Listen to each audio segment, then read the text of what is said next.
tal, amigas y amigos del Invite? Estamos aquí una vez más en Tierra Buena para el Día del Señor, Miguel. Sí, en Victoriano. El cuarto domingo de Cuaresma. Sí.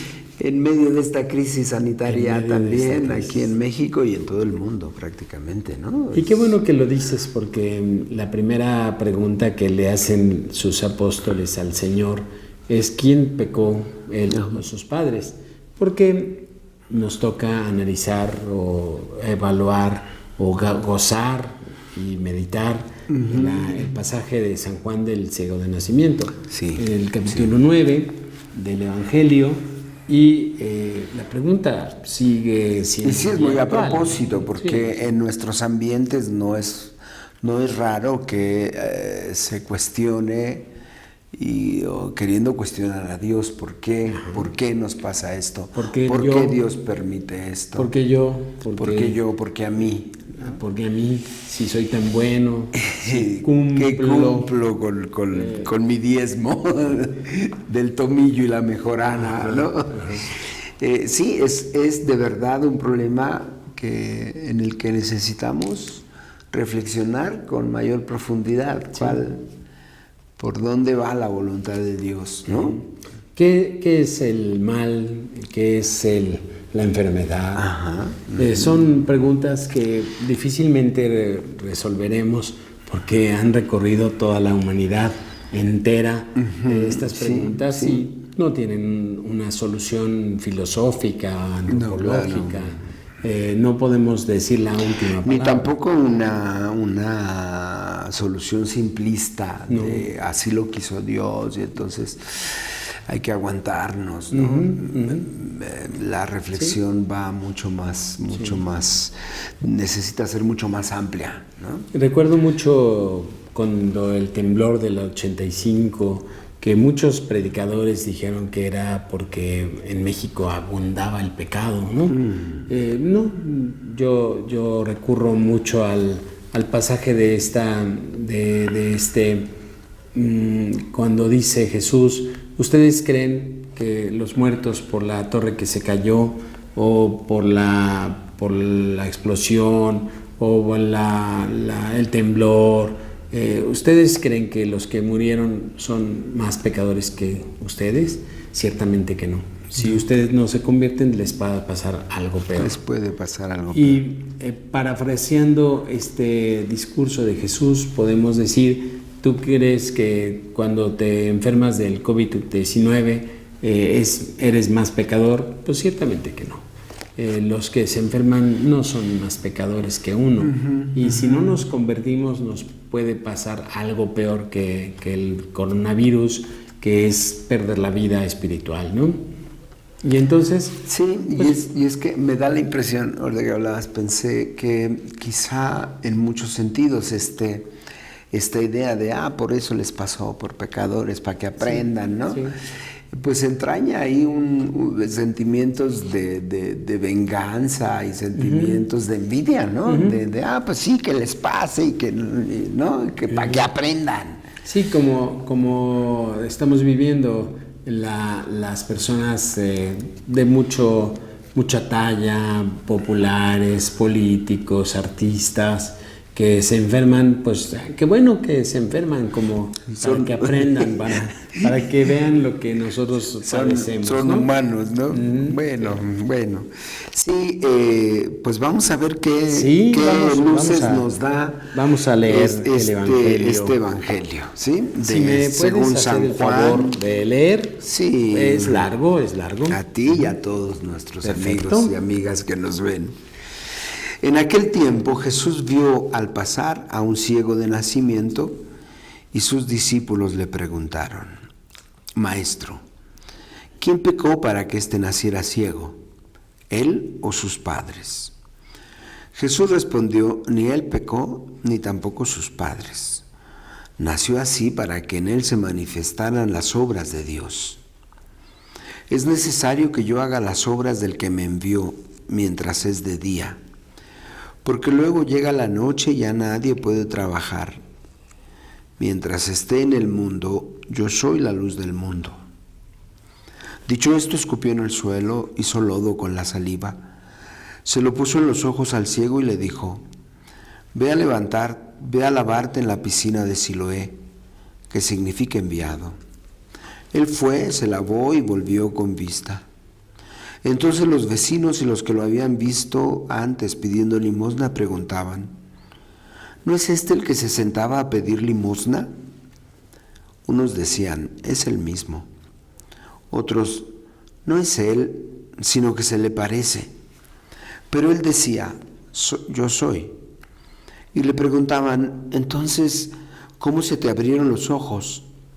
Él les respondió: el hombre que se llama Jesús hizo lodo, me lo puso en los ojos y me dijo: ve a Siloé y lávate. Entonces fui, me lavé y comencé a ver. Le preguntaron: ¿en dónde está él? Les contestó: no lo sé. Llevaron entonces ante los fariseos al que había sido ciego.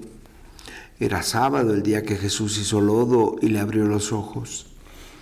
También los fariseos le preguntaron cómo había adquirido la vista. Él les contestó: me puso lodo en los ojos, me lavé y veo. Algunos de los fariseos comentaban: ese hombre no viene de Dios porque no guarda el sábado. Otros replicaban: ¿cómo puede un pecador hacer semejantes prodigios? Y había división entre ellos. Entonces volvieron a preguntarle al ciego: ¿y tú? ¿Qué piensas del que te abrió los ojos? Él les contestó: que es un profeta. Pero los judíos no creyeron que aquel hombre que había sido ciego hubiera recobrado la vista. Llamaron pues a sus padres y les preguntaron: ¿es este su hijo del que ustedes dicen que nació ciego? ¿Cómo es que ahora ve? Sus padres contestaron: sabemos que este es nuestro hijo y que nació ciego. ¿Cómo es que ahora ve? O quién le haya dado la vista, no lo sabemos. Pregúntenselo a él. Ya tiene edad suficiente y responderá por sí mismo. Los padres del que había sido ciego dijeron esto por miedo a los judíos, porque estos ya habían convenido en expulsar de la sinagoga a quien reconociera a Jesús como el Mesías. Por eso sus padres dijeron: ya tiene edad, pregúntenle a él. Llamaron de nuevo al que había sido ciego y le dijeron: da gloria a Dios. Nosotros sabemos que ese hombre es pecador. Contestó él: si es pecador, yo no lo sé. Solo sé que yo era ciego y ahora veo. Le preguntaron otra vez: ¿qué te hizo? ¿Cómo te abrió los ojos? Les contestó: ya se lo dije a ustedes y no me han dado crédito. ¿Para qué quieren oírlo otra vez? ¿Acaso también ustedes quieren hacerse discípulos suyos? Entonces ellos lo llenaron de insultos y le dijeron: discípulo de este lo serás tú.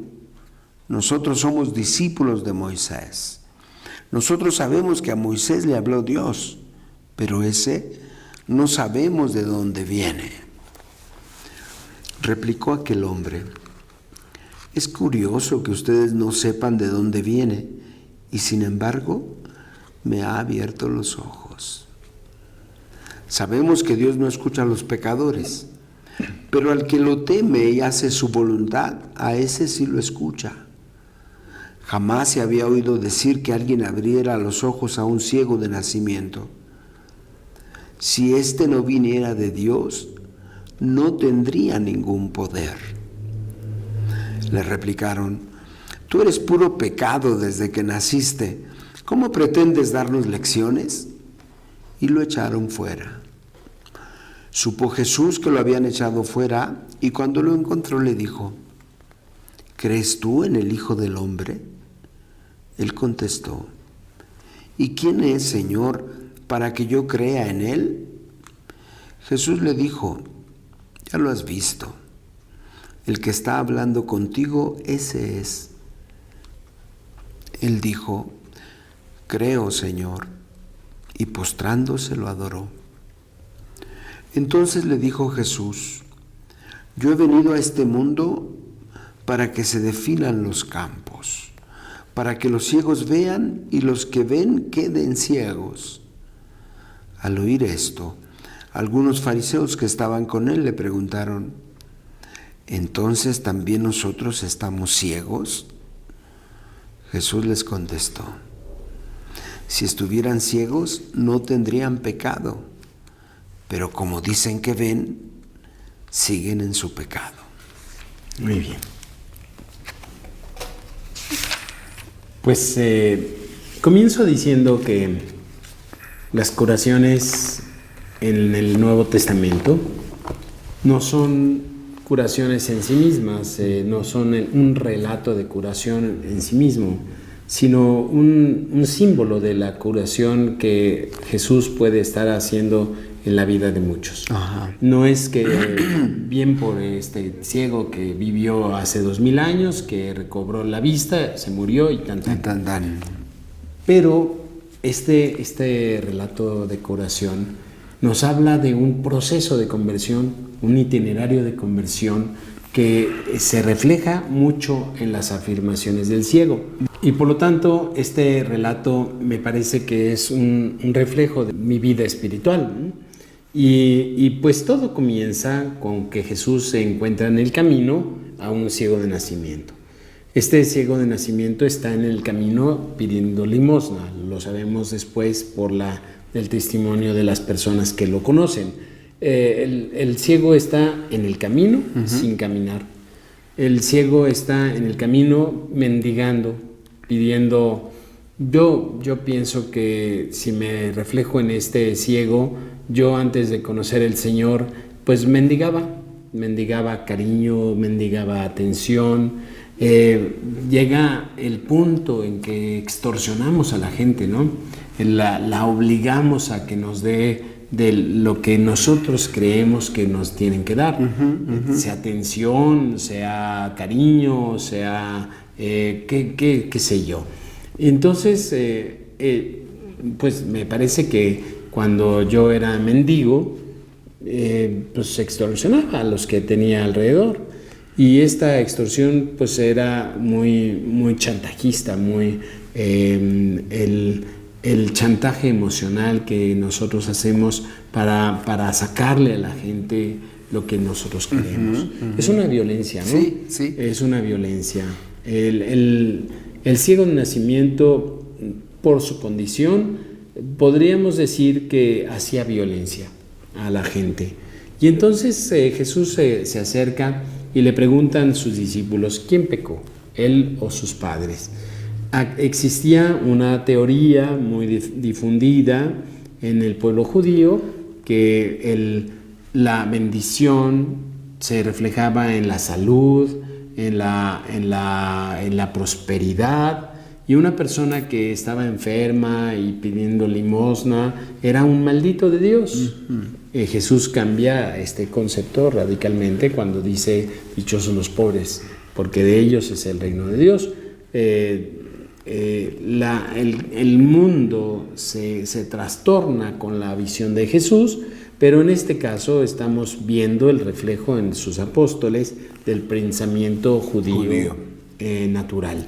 Es un pensamiento que hasta la fecha permanece, porque como lo decíamos al principio, cuando nosotros vemos que a alguien le pasa un accidente, decimos que bueno que no me pasó a mí, y qué bueno que no me pasó a mí porque yo soy distinto, ¿no?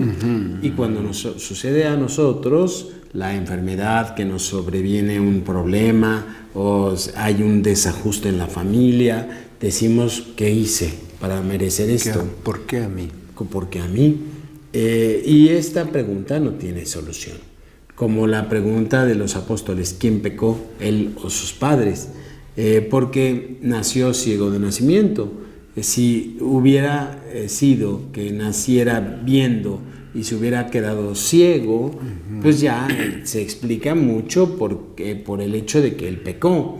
Pero cuando nació ciego, él o sus padres.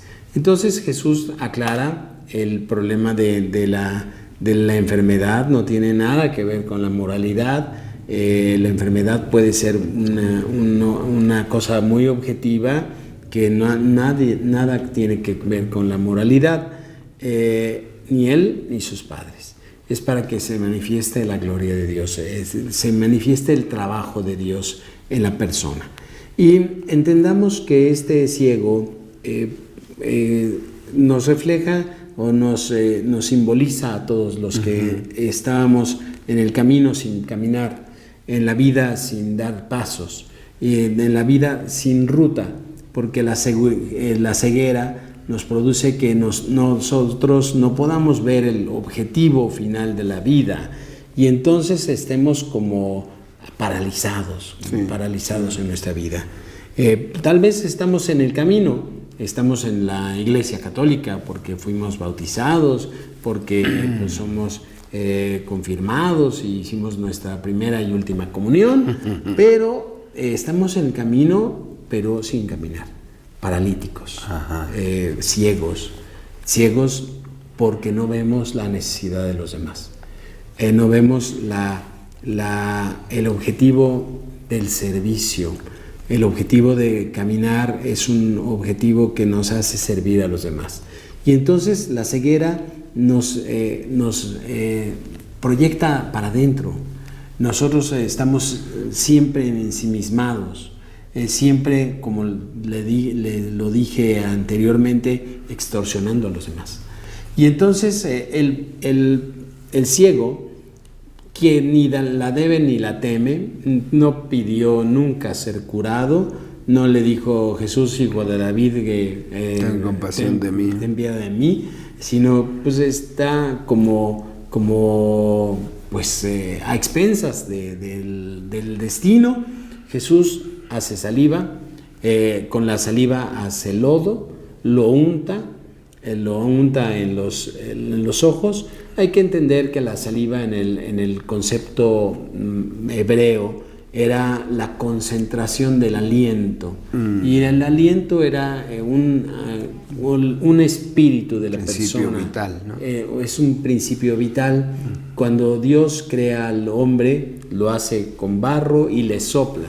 El aliento es el principio vital que anima a la materia, que anima a este monito hecho de barro, y comienza a caminar. Y este signo refleja que la curación es una recreación. Es una recreación que Jesús hace en las personas que, aún siendo inconscientes, como el paralítico de la piscina, o las curaciones en general, o muerto estaba como Lázaro, es una recreación, es un aliento nuevo que hace que la persona vuelva a nacer. Y entonces tenemos este símbolo de la piscina de Siloé. En Jerusalén había dos piscinas, fundamentalmente dos depósitos de agua, porque no eran albercas. Se usaban para bañarse y para lavarse, pero no era el principio como los baños públicos romanos, ¿no? Pero había dos piscinas, dos depósitos de agua, uno que era un depósito pagano, que se consideraba que un dios pagano despachaba ahí su misericordia, que es de la piscina de Betesda, o Betesda. Y la piscina de Siloé, que era una piscina judía, en la que se llamaba del enviado, y esta piscina eran aguas sanadoras para los judíos. Por ejemplo, Jesús en el Evangelio de Juan primero cura al paralítico en la piscina pagana, y luego manda al ciego de nacimiento a la piscina judía. Y en la piscina de Siloé, que significa el enviado, vemos un reflejo de las aguas bautismales. Esta unción con lodo que le hace, refleja mucho las unciones bautismales. Fundamentalmente en el bautismo tenemos una primera unción que es una como medicina, y otra unción, una segunda después del bautismo, que es la presencia como consagración, de la persona de Cristo en nuestra historia. Es como un perfume. Pero en este momento el ciego es untado por Jesús, le es enviado a lavarse en la piscina y luego regresa ya viendo. Y comienza el itinerario de conversión. Le preguntan, y voy a ser muy sencillo, voy a tratar de abreviar, porque pudiéramos ir paso a paso con cada frase descubriendo el itinerario. Claro. Le preguntan, ¿quién te curó? Y él contesta, un tal Jesús. Jesús, ese hombre que le llaman Jesús.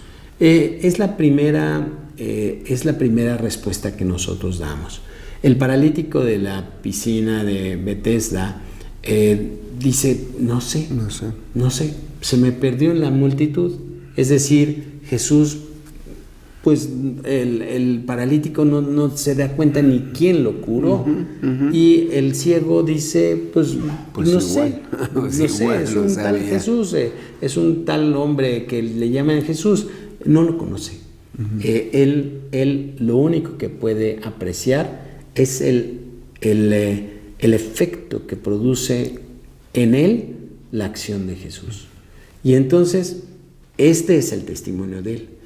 No es un testimonio que a lo mejor escandalizó a alguno, pero no es un testimonio que defienda a Jesús. No es un testimonio que defienda a Dios. Hay que defender a Dios, hay que defender a la iglesia. No. Yo les digo mucho a la gente que yo tengo en los cursos, cuando doy cursos, que el testimonio es nada más defender la acción de Jesús, de Dios en nosotros. Tú defiendes lo que ha hecho Jesús en ti, no defiendas a Jesús. Porque Jesús es indefendible. No defiendas a Dios, no defiendas a la iglesia. Es como combatir inútilmente. Cuando un adolescente se pone a defender a Dios, nosotros defendemos a Dios contra de nuestros hermanos y con nuestros primos, y allí establecemos una lucha campal. Una lucha. Somos verdaderamente, estamos en una posición verdaderamente ridícula. Me parece que no se llega a nada. Se llegan a muchos malos humores, a mucha malversación de las cosas. Sí, como que radicaliza posturas que al final no parecen venir de la experiencia cristiana, no parecen cristianas, pues. ¿No? Sí, el ciego de nacimiento nos da la pista. Él no defiende a Jesús, nunca. Le dicen que es un pecador, que es que viene de Satanás, vamos a decirlo así, que no viene de Dios, que cómo curó en sábado, y él les dice, no, yo no sé nada, no sé. Lo único que sé es que yo era ciego y ahora veo. Y entonces comienza el itinerario de conversión. Un tal Jesús, con el testimonio de lo que Jesús hace en nuestras vidas.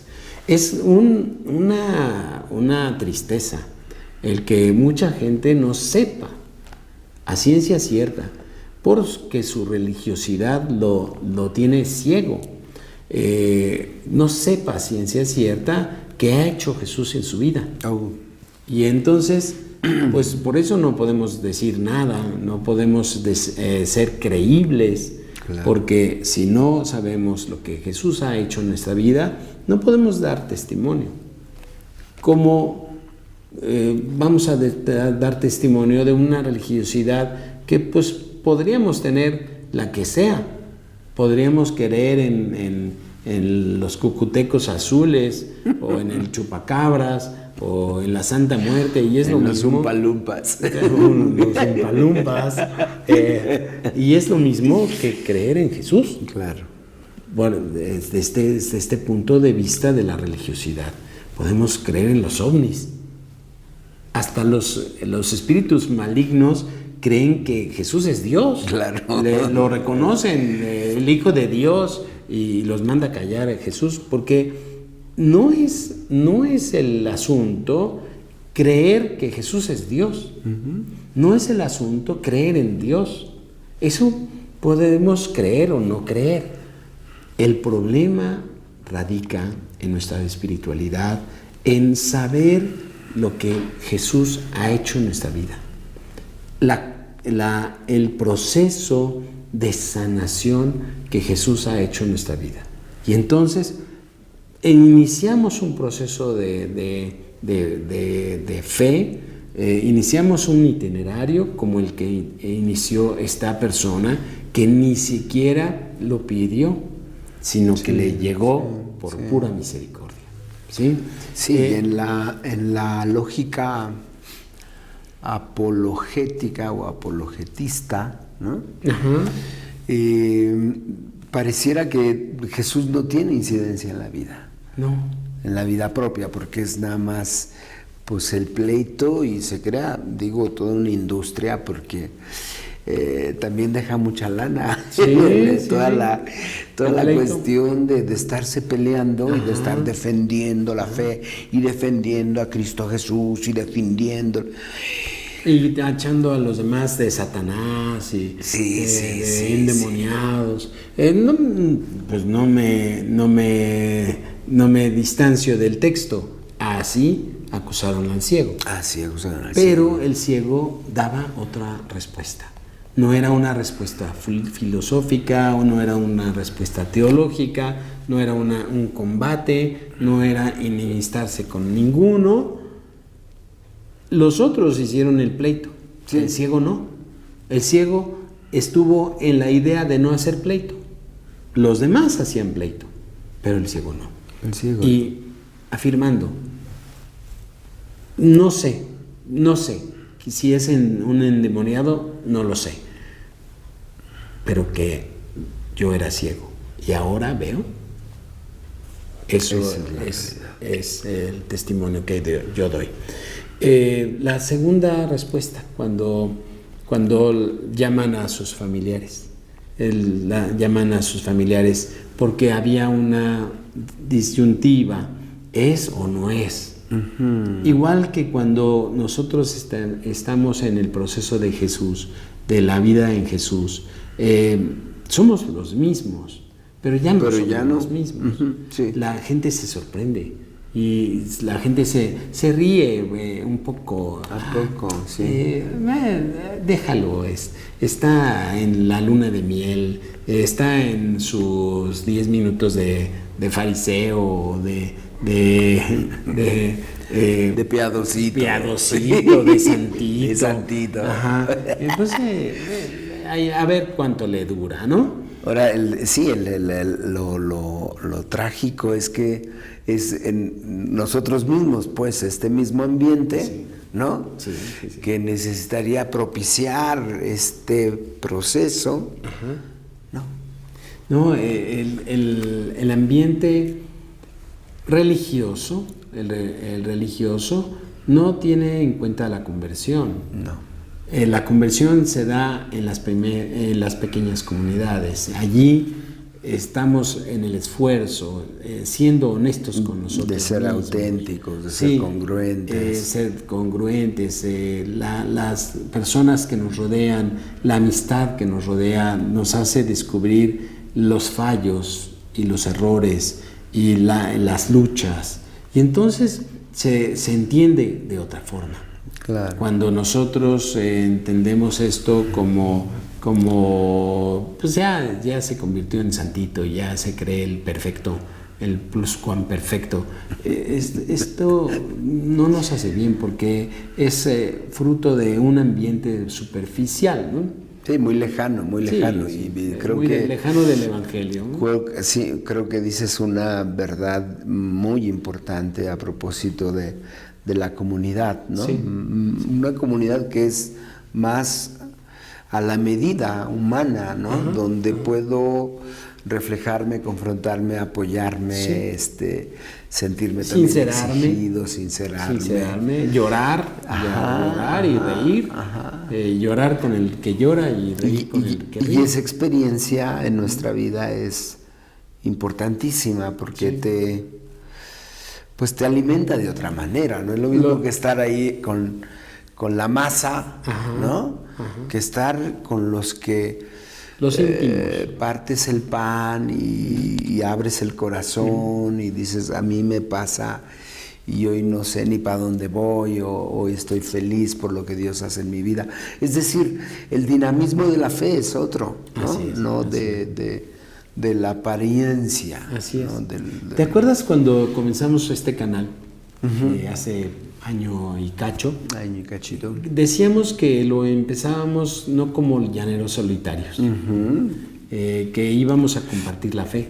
Y la hemos compartido entre nosotros, entre Jaime, tú y yo, y pues compartimos nuestras angustias, nuestras luchas, y con las pequeñas comunidades a las que atendemos, que nos conocen y viven con nosotros la fe. Nosotros no somos grandes predicadores y ni queremos estar en el monte allí pontificando, ¿no?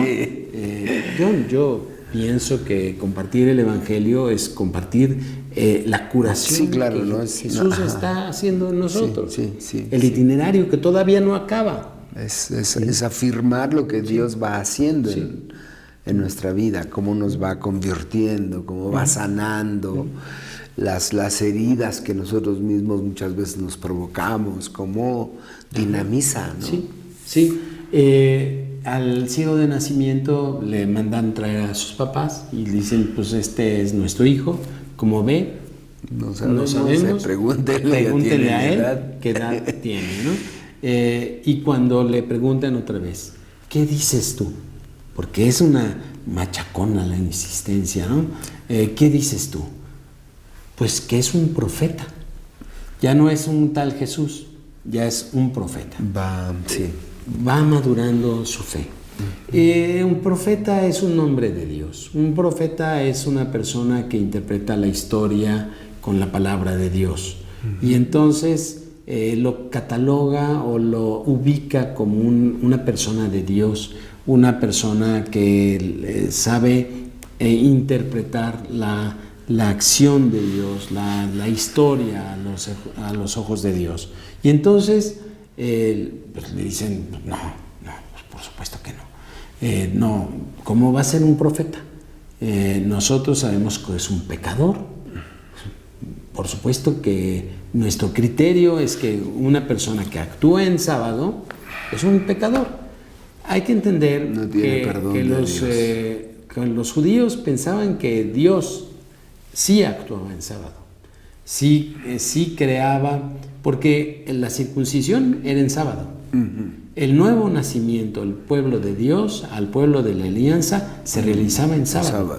Y entonces en el sábado Dios infundía este espíritu, esta alma, una vida nueva. Esta vida nueva para los que eran judíos, los que se hacían del pueblo de Israel.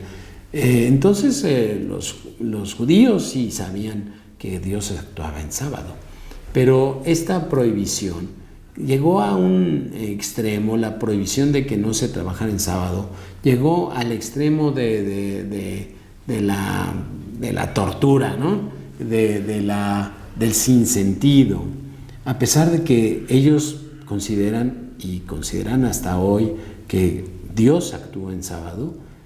Era imposible ver que Jesús era Dios. Entonces Jesús, curando en sábado, se hacía como Dios, se hacía a la manera de Dios, y por lo tanto los judíos lo rechazan, piensan que es un pecador. Y entonces el ciego de nacimiento dice que, porque le preguntan otra vez, nosotros sabemos que es un pecador. Pues, si es un pecador, pues no sé. Lo único que sé es que no veía y ahora veo. Y entonces le dicen, cuéntanos otra vez. Como que no se convencen. El ciego de nacimiento les dice, les lanza y... ¿por qué lo quieren escuchar otra vez? ¿Acaso será que se quieren hacer sus discípulos? No, bueno, esto... Lo pambasearon. No, esto fue el peor insulto que les hubiera podido pasar, ¿no? A los judíos recalcitrantes que no aceptaban la curación del ciego. Ya, mientras que fueron afirmaciones del ciego, que no los involucraban, no pasó a mayores. Cuando les dice el ciego, ¿acaso ustedes quieren ser también sus discípulos? El ciego está implícitamente diciendo que Jesús es un maestro.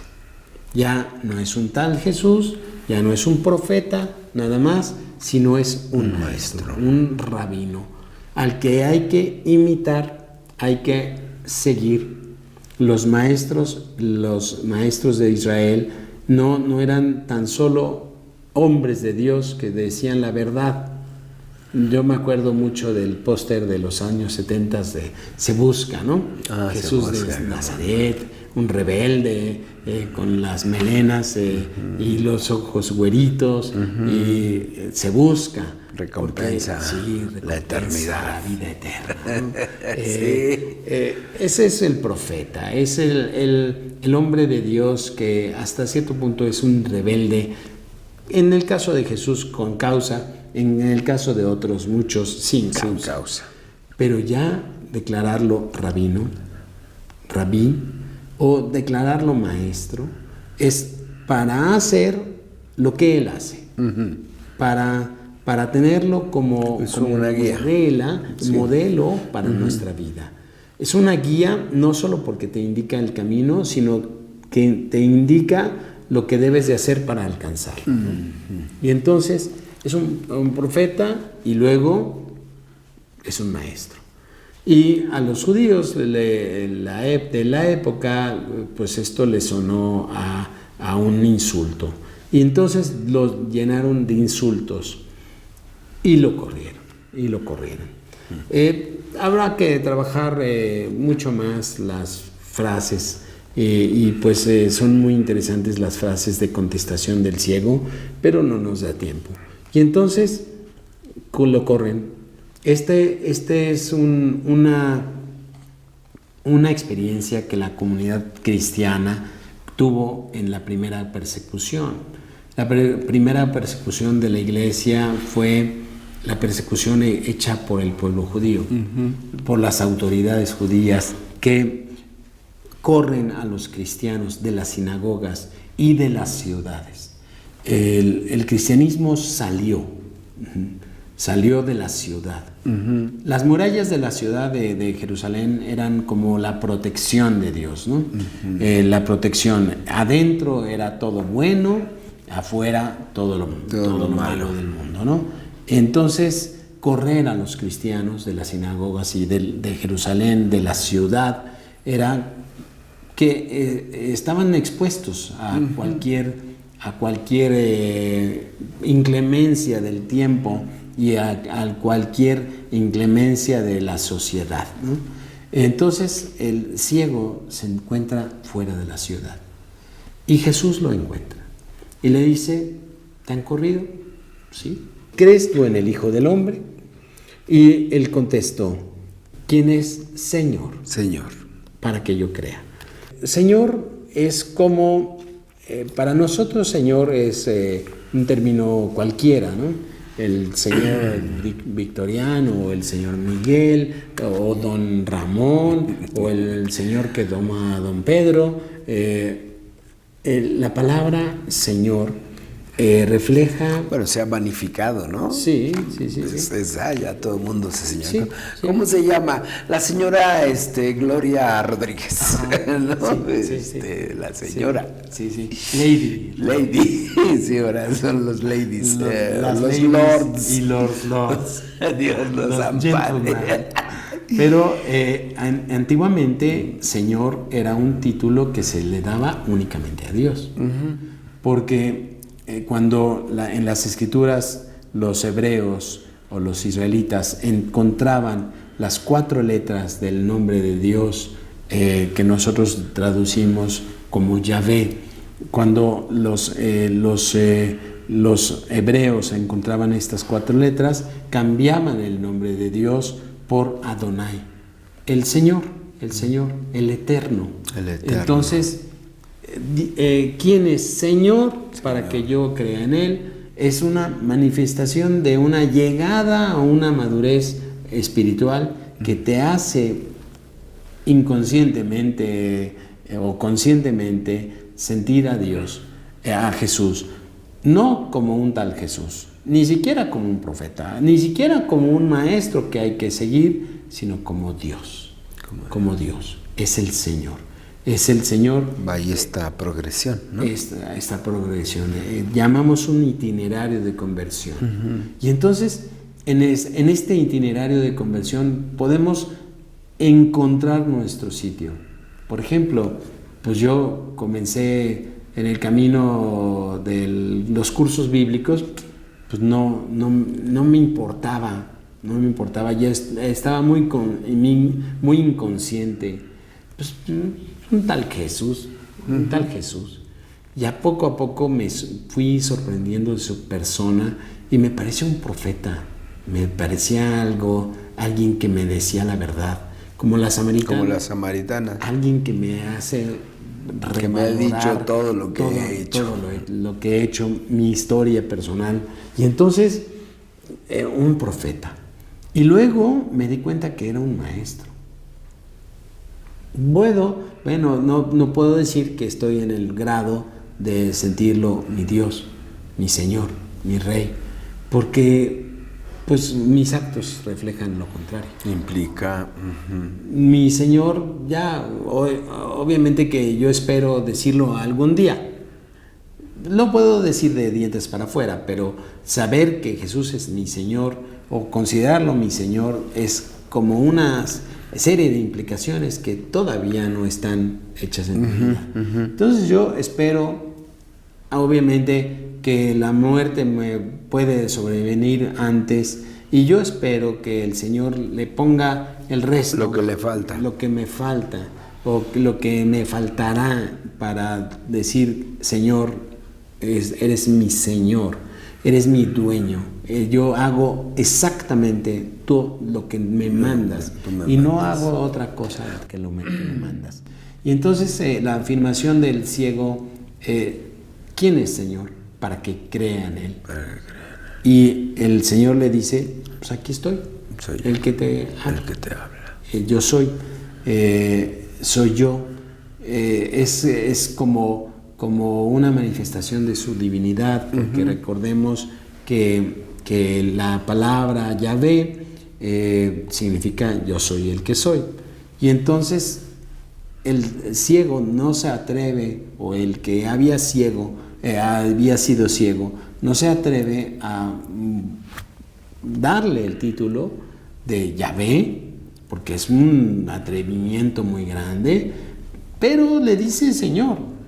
El sustituto que los hebreos hacían cuando se encontraban en el nombre de Yahvé. Y entonces Jesús le dice: yo soy. Este es el final de la historia. Este es el final. Cuando nosotros vamos progresando en nuestra fe, nosotros tendemos a que las palabras de Jesús sean las palabras de Dios, la voluntad de Jesús sea la voluntad de Dios. Y nosotros, su pueblo, las personas que hemos sido bautizadas como una nueva criatura, pues tratar de seguirlo como nuestro Dios, ¿sí? El corolario es muy simpático. Algunos fariseos que están por allí se dan cuenta y le dicen, Jesús le dice: para un juicio he venido, para que los ciegos vean y los que ven no vean. Y entonces algunos fariseos le preguntan: estás hablando de nosotros. Entonces nosotros somos ciegos, y Jesús responde con unas palabras que tenemos que tomar en cuenta. si fueran ciegos, no tendrían pecado. Pero como dicen que ven, no es que vean, como dicen que ven, su pecado permanece. Y entonces, esta es una señal de cómo progresar en la fe. Para recorrer este itinerario, es necesario estar consciente de nuestras cegueras, estar consciente de todo lo que nos falta. No podemos nunca decir, ya veo, ¿no? Ya veo. Ya Jesús me curó totalmente y ya veo todo. Porque probablemente, o no probablemente, lo más seguro es que en esa inconsciencia se esconda nuestro pecado. Porque si somos conscientes, nuestro pecado aparece. Sí. Y este es un efecto que siempre tenemos en la fe. Cuando yo no conocía a Jesús, pues me parecía que yo era una persona buena. Estaba en el camino,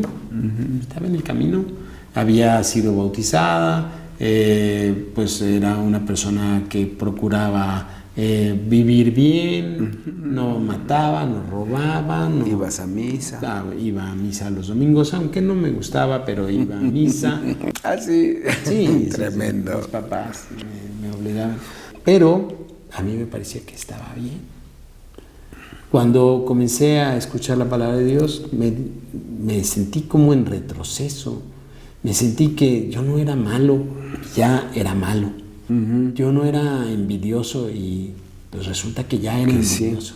Sí. Ya no era vengativo y pues resulta que escuchando la palabra de Dios era más vengativo. No. Desde el principio era vengativo, desde el principio era orgulloso, desde el principio era egoísta, pero la palabra de Dios me fue haciendo descubrir mi ceguera. Sí. Ahora no digo por nada del mundo que veo. Por nada del mundo, porque cuando lo digo me muerdo la lengua. Totalmente. Y pues así es el asunto de la fe. Sí, maravilloso. Me hiciste pensar cuando hablabas de la iluminación, ¿no? Como esta posibilidad de ir en profundidad, y es justamente esto que decías. Yo puedo considerarme justo, santito, buenito, lindo, amoroso, y la confrontación con la palabra de Dios, pues me doy cuenta que que en realidad voy ahí haciendo ajustes para que... Pero el chiste, la clave nos la da Jesús. No se trata de ser buenos. Se trata de ser conscientes. De reconocer en qué condiciones disponernos están. A la misericordia. Y eso, pues... que fatiga, ¿no?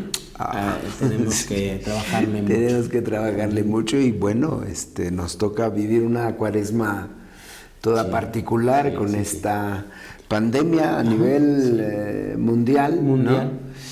Y pues es también un momento que podemos aprovechar mucho como reflexión, como pues el aislamiento, el aislamiento que tenemos que hacer, no salir a los centros comerciales, no estar en contacto con la gente, nos va a pues refugiar, a regresar en nuestra casa, en nuestro cuarto, con nuestras cosas, leer un poquito más. A la reflexión, ¿no?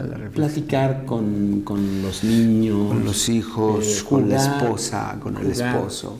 Sí. ¿No? Escucharlos un poco más. Va a ser una experiencia cuaresmal muy interesante. Muy intensa. Aprovechémosla, ¿no? Sí, bueno. El cristiano aprovecha todo. Todo. Todo conviene, dice Pablo, ¿no? Entonces, aún estos momentos de emergencia o de certidumbre, pues hay que vivirlos también bajo el signo de la fe. Muy bien. Pues bendiciones. Bendiciones.